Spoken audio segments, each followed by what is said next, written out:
Hello, America. Hello, Israel. Hello, free world. This is Levin TV. I'm Mark Levin. Ladies and gentlemen, this is a special edition of Levin TV, the coup against Israeli Prime Minister Benjamin Netanyahu. I do not believe that the longest-serving, and in my view, the greatest prime minister in the history of Israel, has had a fair shake with the Israeli media and most of the American media, as a matter of fact. And so, using our new technologies, using the platform that we have here, I intend to do my very best to explain these allegations against the Prime Minister of Israel and to explain why they are so untoward. And in doing so, and I hope you'll watch, I brought an expert with me, somebody I've known a very, very long time. Arthur Ferguson, welcome to the show. Good to see you again. You too. Now, Arthur, you're senior counsel in a major firm in the United States. You received your J.D. from Yale Law School. You served as a clerk to the Honorable Thomas Griesa, United States District Judge for the Southern District of New York.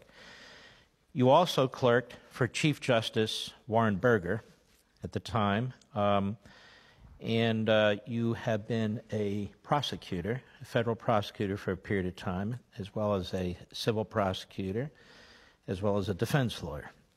So you pretty much have covered the gamut when it comes to the law in the United States.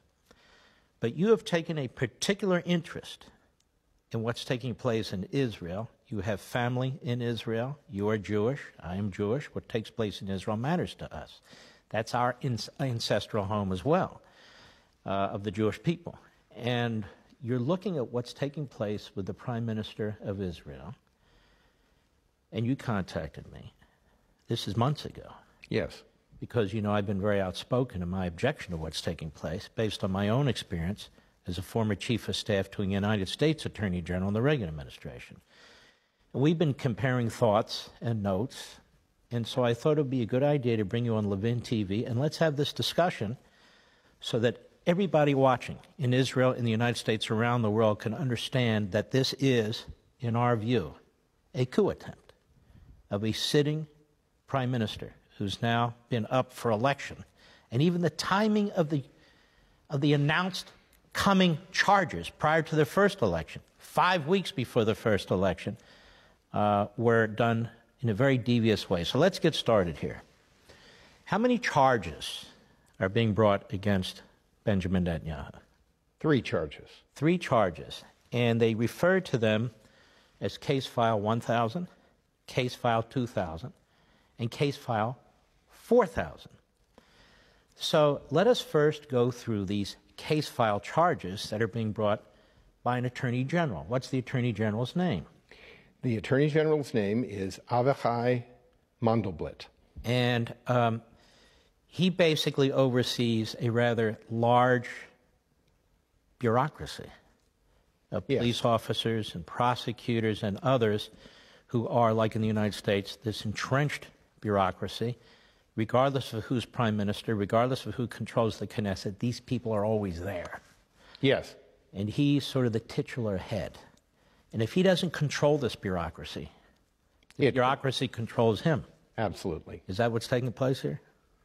It's either that or he himself understands what's going on. I'm not sure he does. I'm not sure that being a major general in the Israeli Defense Forces equips you to handle a case of this magnitude.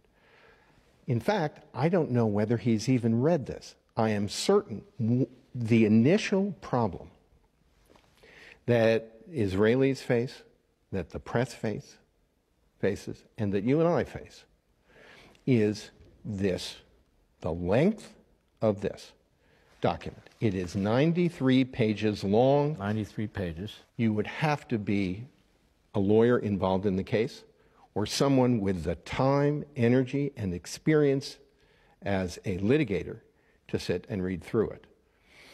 Couple that with the announcement that the Attorney General has 333 witnesses. The merits will never be reached by most people. It's designed to smother the Israeli populace, the voters.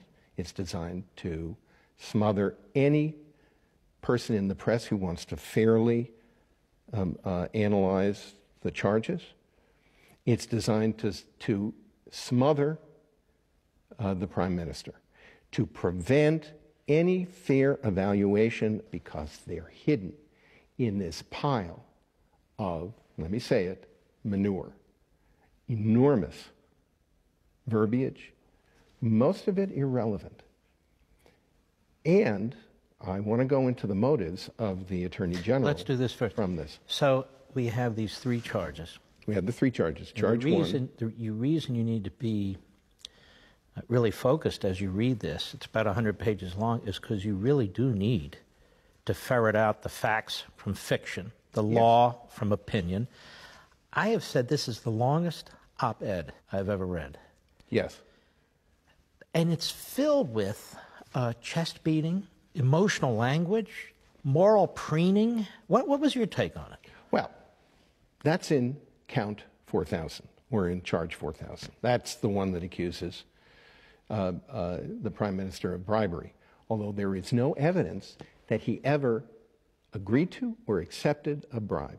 Let's go through the counts. Okay, count 1,000. Count 1,000, the first one. Count 1,000 is a integrity charge. Netanyahu breached the trust that reposed in him as Prime Minister.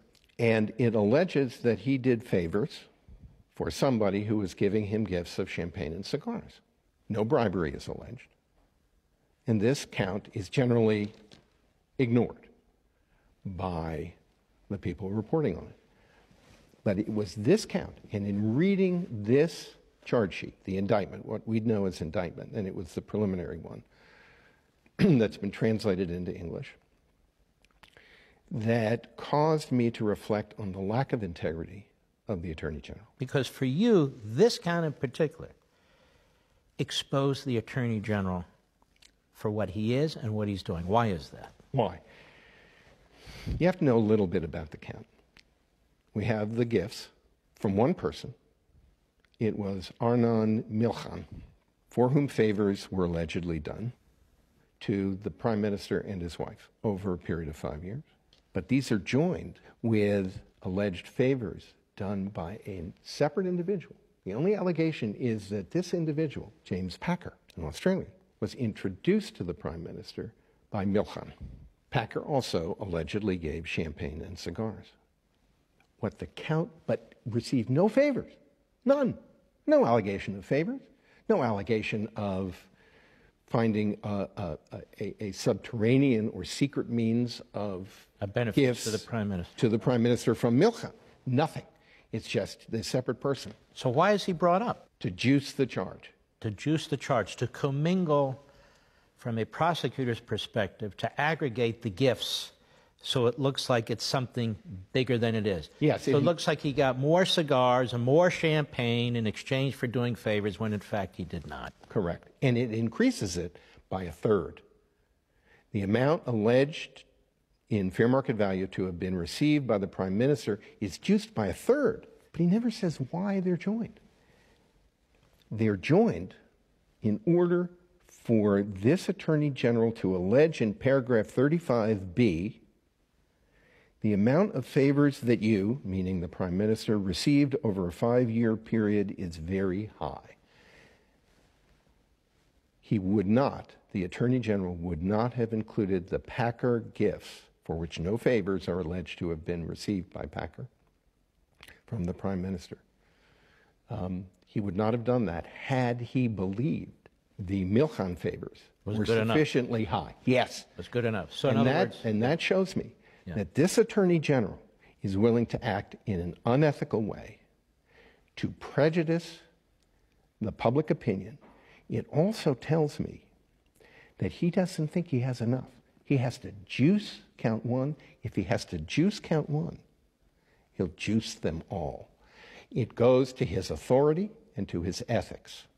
That's the tell. In poker, you have tells. If you read closely, which this was designed to prevent. If you read closely, you find out what he's doing. He wants to hide the truth in a mass of words and in a threatened mass, 333 witnesses. But if you look in there, he can't hide his lack of integrity. I want to get back to the 333 witnesses a little later. So count one you think is completely bogus, and you think the Attorney General knows it's completely bogus. Otherwise, he wouldn't have had to aggregate other gifts into the gifts where he claims there were some favors done and so forth. Right. And he doesn't explain why he's joining the gifts. Because it becomes obvious why he's doing it. Right. He wants to get to the threshold that he doesn't believe he can get to. He wants it to look worse than it is. Right. And the media buy it. Yes, because they haven't. I mean, I looked at the coverage in Haaretz and Reuters. Jerusalem Post has been terrible. They've all been terrible. Right. They give a paragraph. They do not spend the time to look at this. Now, I want to emphasize, I've not spoken to the Prime Minister, and I'm not his lawyer, but I care. You're not a special pleader. You're here. Now, let's go to count two, case file 2000. What is that allegedly all about? Okay. This alleges that Arnon Moses, who owns a newspaper and the Ynet website, which is one of two major news websites in Israel, wanted some help from the Knesset and the Prime Minister support in the Knesset for regulation limiting Sheldon Adelson's competition. Sheldon Adelson came into the market in 2000. He has a major weekly paper. Right. And the proposal that Moses wanted was to, Adelson had to cap circulation, had to charge for his papers. Essentially, he wanted something to prevent effective competition from Adelson, protect his own economic interest. They had a series of meetings with the Prime Minister. There were the early meetings, and then there were meetings starting with the fourth and fifth, and ultimately the sixth meeting. In the fourth meeting, he proposed a bribe to the Prime Minister. Before the fourth meeting, the Prime Minister contacted his attorney, what should I do about this? And taped the meetings secretly so he could get evidence of the bribe. So, before we go on, so the Prime Minister himself contacts his lawyer, gets legal advice. Yes. And apparently has told her on his own, records the meeting. Yes. So there's nothing. So if you're going to commit an offense, why would you record it? Correct. And why would you seek legal advice? This is counterintuitive. Yes. Go ahead. And so he acted on legal advice and to record the meeting. And a bribe was offered. If you can offer, and we'll come to that in count 4,000, if you can offer positive press coverage in return for policy change, or whatever. Or legislation, yes. or Right. what have you. And you can't. But let's assume that it's a bribe. So let's play along with the prosecutor and say it's a bribe, when in the rest of the free world it certainly is not. Correct. All right, go ahead. Netanyahu never accepted the bribe, didn't agree to it. And we're using the language of the prosecutor. He didn't accept the press. He didn't accept what was being offered. Right. Okay. He never intended to introduce the legislation. Did he introduce legislation? No. Did the Knesset, on its own, act on any legislation? No, because it was too late in the election Knesset cycle. in session long enough to introduce legislation? No. So nothing happened. Nothing happened. The Attorney General says that he is liable for a breach of trust because he didn't stand up and say, stop, Mr. Moses, I cannot hear any more. He wanted him to be Horatio on the bridge. Thou shalt not pass. And the Attorney General weaves this fantasy that Netanyahu didn't act that way. I mean, I wouldn't act that way if I'm trying to get evidence. If you want to get evidence on tape, you don't say, I can't accept a bribe. But isn't it really even worse than that? Number one, it's not a bribe. Under any understanding in Western civilization, since the Magna Carta and before, that wouldn't be considered a bribe. Correct. That's number one. Number two, the Prime Minister was concerned about the discussion. He talks to his lawyer. He tapes the next meeting. Number three, does absolutely nothing Number 4, the Knesset does absolutely nothing effective to advance whatever it is that's being proposed. And he's charged for it. Because he didn't stand up and say, thou shalt not Is there pass. some requirement that a politician stand up and scream out the magic words that the Attorney General thinks they should scream out? No. Is it likely that everybody in Parliament or anybody who seeks a position in the Knesset has had a potential discussion like this with somebody in the press, even a reporter who says, look, I'll give you good treatment, but I want some favors. Like, you give me the leaks. What's going on in your committee? Or we need information about Iran, or we need this, or we need that. Isn't that the name of the game in democracies? Yes. And this leads us to the great case file count number 4,000, which so-called legal analysts in Israel, opinion writers in Israel, journalists in Israel, and like in America, it's hard to tell one from the other these days. They said, this is the one. This is the one where they got Netanyahu. And you say, wait a minute, this is actually the weakest of the bunch. Yes, it is. And I want to, this one, count 4,000, alleges that in this case, even without any direct evidence, Netanyahu accepted a bribe. Okay? This is a quid pro quo. The quid is favorable coverage. The quo is regulatory advancement. So let's just stop just for the audience again.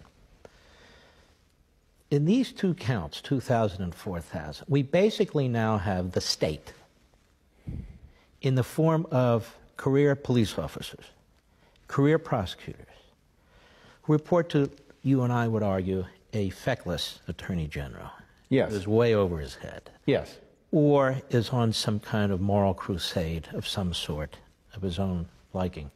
Both of these counts are an attack on freedom of speech, on the democratic process, on the ability of politicians to conduct themselves as politicians do, and they empower the bureaucracy. They empower the state against the elected officials. They empower the prosecutors, the police officers, who are now, if this works, if this goes through, if there's some kind of conviction here, we're going to have enormous power over future prime ministers, how they conduct themselves, members of the Knesset.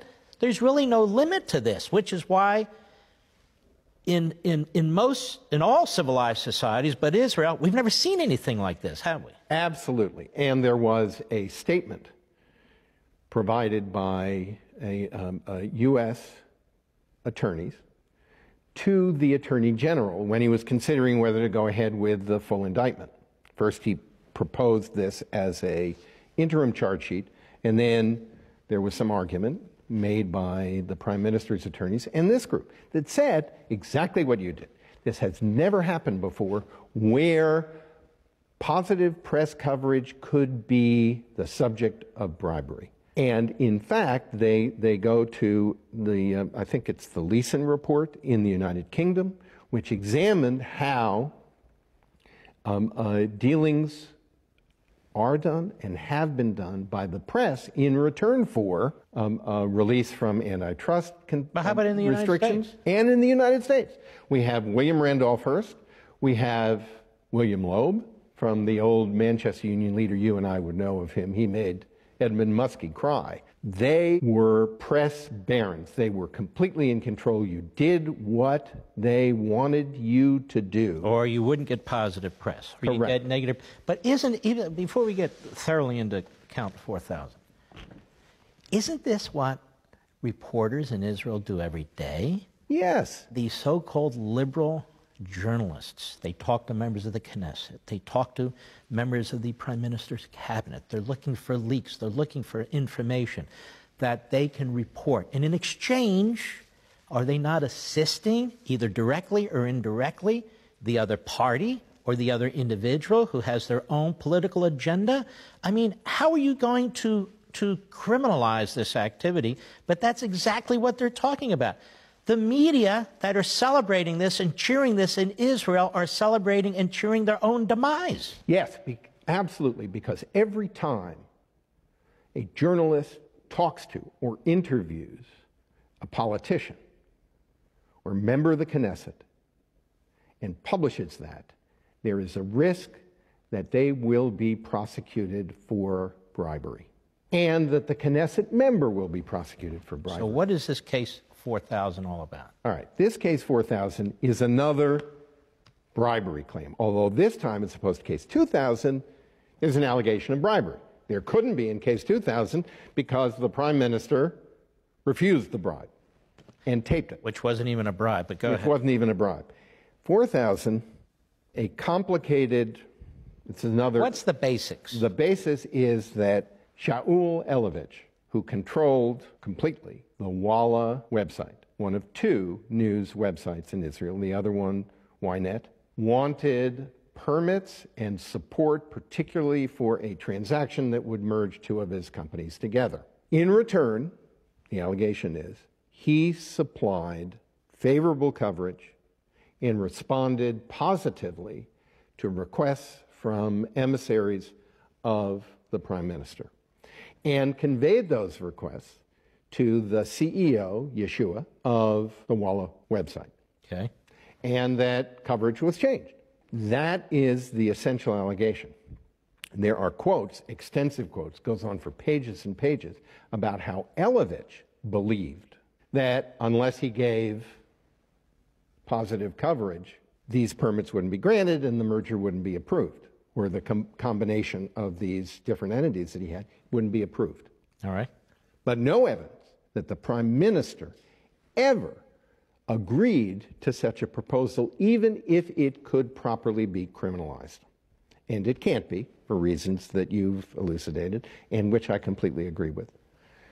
It would hobble the press. There's no evidence that the prime minister did what he's accused of. And even if there is evidence that he did what he's accused of, so what? Correct. And it's even worse. There is evidence in the indictment that he didn't agree to a bribe.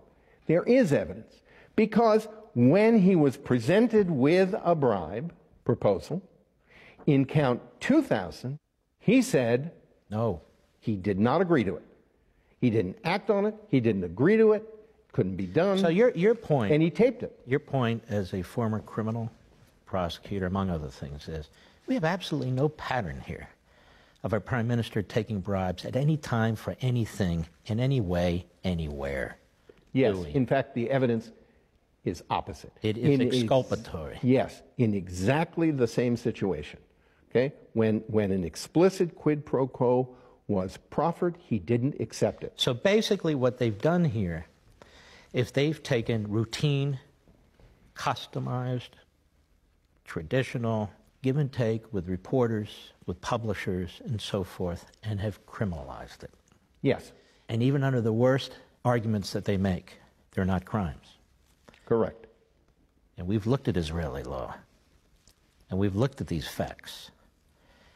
And this is the reason, now I want to swing back, that you need 333 witnesses to swamp the court, just as they have swamped the Israeli public, just as they have swamped by the way, a willingly hostile Netanyahu media, almost monopolistically hostile to Netanyahu, with enough cherry-picked one-liners, hyper-emotional language, fortune cookie type statements about justice and equality and all these other things where people say something must be going on here. This guy must be a crook. In America, if you're in a court of law and you're a prosecutor, this case would go nowhere. I tried, when I was a prosecutor, I was a federal narcotics prosecutor for about 2.5 years in Baltimore. I tried to do the ethical thing. I would never have brought this case. This is an abomination. It is not only unfair, but it is unjust in the basic core sense of what the Jewish nation, both in Israel and the broader Jewish nation, finds as necessary. You know, in Micah, the famous quote that's around Temple Emmanuel in New York on Fifth Avenue, What is it that I ask of thee? To do justice, love mercy, and walk humbly in mine eyes. This does not do justice.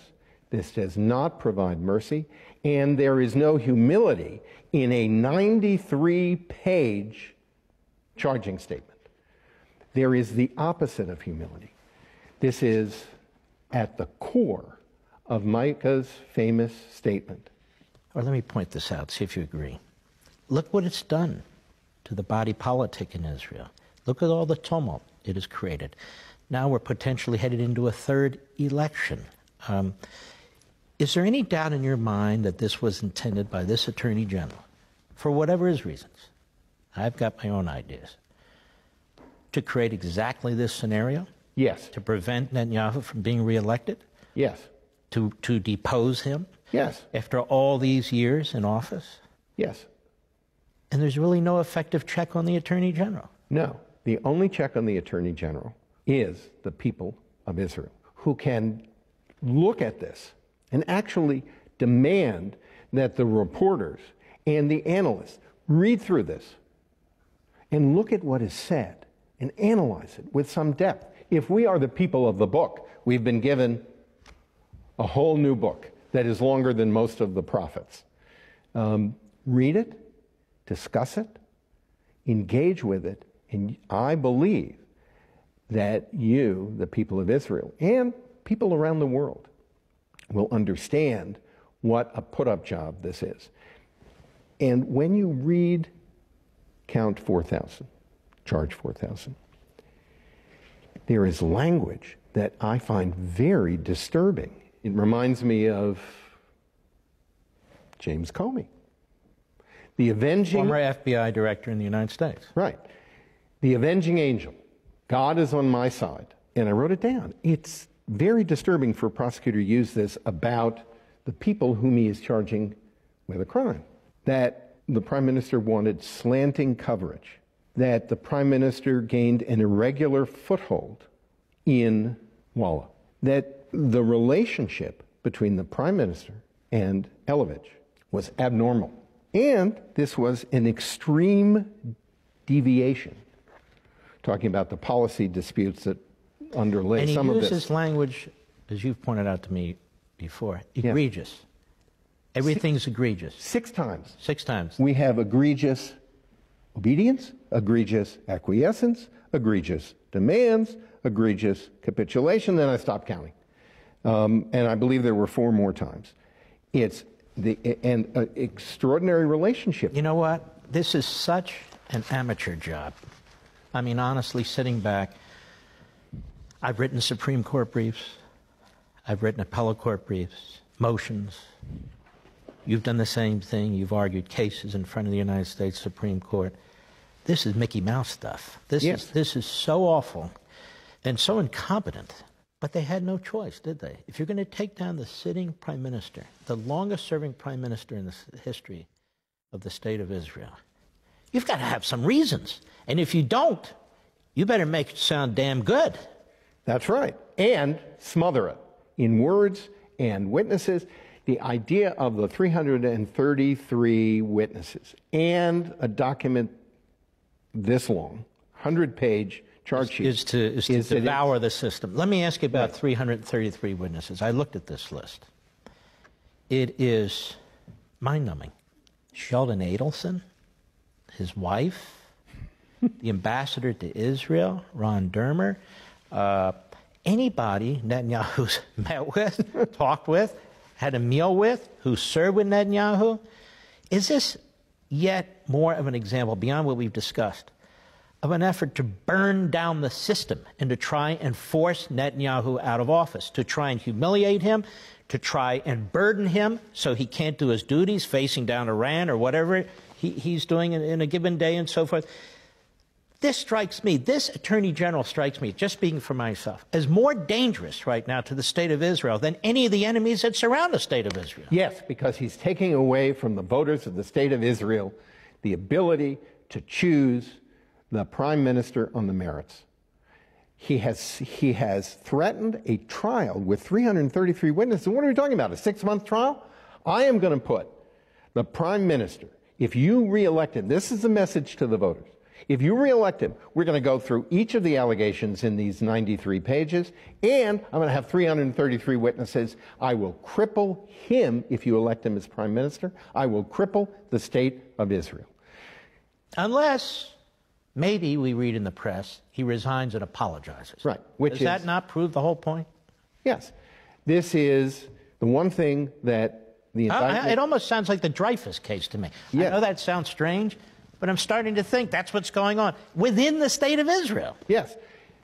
The one thing that I took from the indictment, that Benjamin Netanyahu is brash. Knew. I knew that before. He's a sabra. He's brash. He irritates the establishment. Sounds like President Trump. Yes. He's brash. He irritates the establishment. So let's find a way. The AG, who doesn't know took us from his elbow, really has gotten into the calling other people abnormal and deviants, will find a way. Let's work it out so the establishment, you've had your run, let's get him out. That's the bargain. The bargain is don't elect him or resign, and then we won't cripple the state of Israel. That's the quid pro quo. And then they say, there was an editorial in the Jerusalem Post, Bibi, just resign. I say this. That's not in Israel's interest. I say this, exactly. You resign under these circumstances, you will empower the very forces that need to be controlled. Mm-hmm. Just as in the United States. It is the people who are abusing the law. It is the people who are abusing the prosecutorial process who need to be controlled and contained, not their victims, not their targets. There's a reason why what this prosecutor, this attorney general is doing has never been done in any free country that I can think of, because you're destroying your system. And while this blue and white party and these other parties might be very excited about what this attorney general is doing, it's only a matter of time until they're sitting in that chair. Yes. And they should be asking themselves, Gantz and Lieberman and all the rest of them, wow, if they can question this prime minister, who's been prime minister over 9 years, the greatest prime minister in the history of Israel, that's just my opinion. If they can treat him this way, dig into his personal associations, dig into his political decisions, his policy decisions, accuse him of bribery and violating the public trust where there's no bribery and no violation of the public trust. And no evidence of any evidence. Pro. No you evidence. You have a quid, they claim, you have a quo, but no pro. Nothing that connects, even if it could be criminalized, this prime minister with any deal.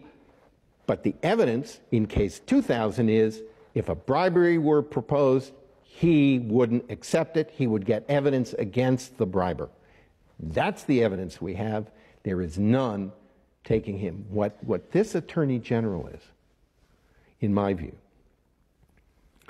if he knows what he's doing, if he's actually read this, he's like an Essene, who were the ascetic sect from whom we get the Dead Sea Scrolls, from Qumran, who went into Qumran, had their own rule. This Mendelsblit is like a modern Essene. He wants to go in the desert, eat the equivalent of hardtack, and drink brackish water. But worse, he wants everybody to join him in eating You think this brackish is water. almost a religious, in a way, religious-like mission now for this man? Oh, yeah. Why else? Why else?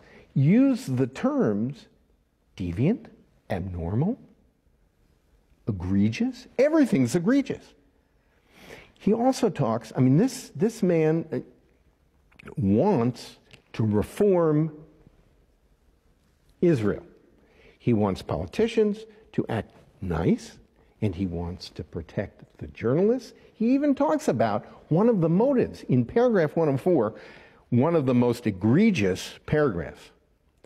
He talks about this caused harm to the professional judgment of journalists and editors because the owner told Yeshua, the CEO of Walla, this is what I want.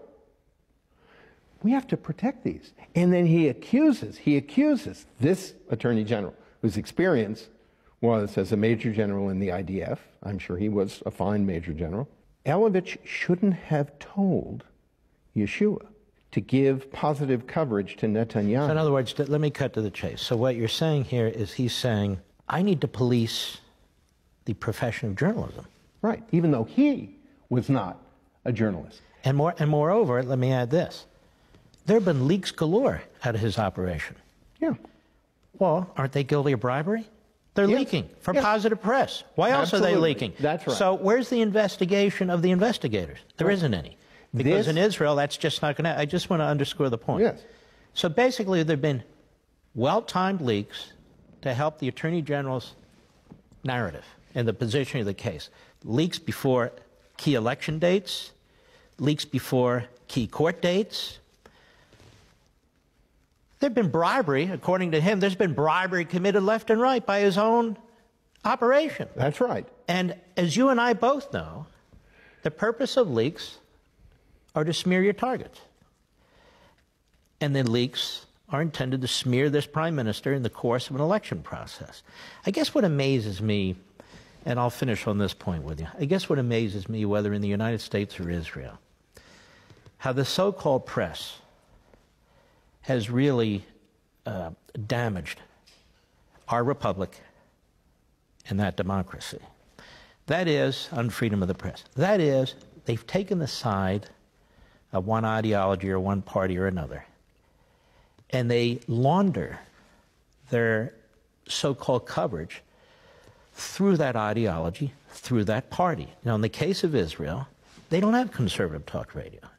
In the case of Israel, they don't have Fox News except what they get via satellite from the United States. And so you can see a monopoly of ideology. I mean, it's even worse in Israel when I'm there than it is in the United States. Here, at least, we're more robust, we're more competitive when it comes to journalism and so forth. I'm starting to think this is part of what's going on here. That is, we have a monopoly of journalism, so-called. It's basically left and hard left, with a few here and there that are kind of centrist. Maybe you can get a free newspaper or something like that. But whether it's television over there, whether it's radio, whether it's websites, and so if there's any effort by Likud or the more conservative political elements over there to try and open up the system, to create more competition, you're going to be slammed with bribery. And that is the objection here, because if you attribute the concerns, and almost all of the taped conversations are with Yeshua and the Eloviches, Yeshua, the CEO, and the Eloviches, the owner and his wife, and the Yeshua, the CEO, about the coverage. Netanyahu, the prime minister, was very concerned. There were only 2 major news websites.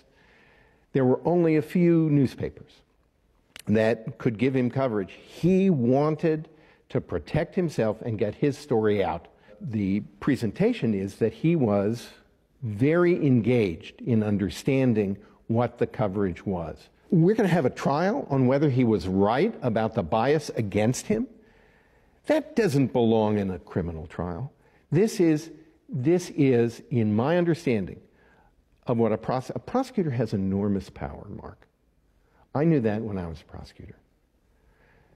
I wanted to do the right thing and was very careful, I like to think, about not stepping over the line. A grand jury cannot return an indictment. Happened to me once. Fine. It's called a no true bill. That's a check on me. You can have a jury find an individual innocent. That's also a check, or not guilty. That's very important. I believe that the basic principles of honor and integrity were violated just by looking at the 4 corners of this piece. And to go back to what this is about reforming journalism, this belongs, if anywhere, in the Columbia Journalism Review. It does not belong in a criminal court.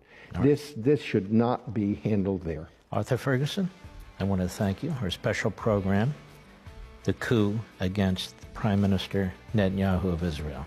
I want to thank you very much. Thank you, Mark. All right.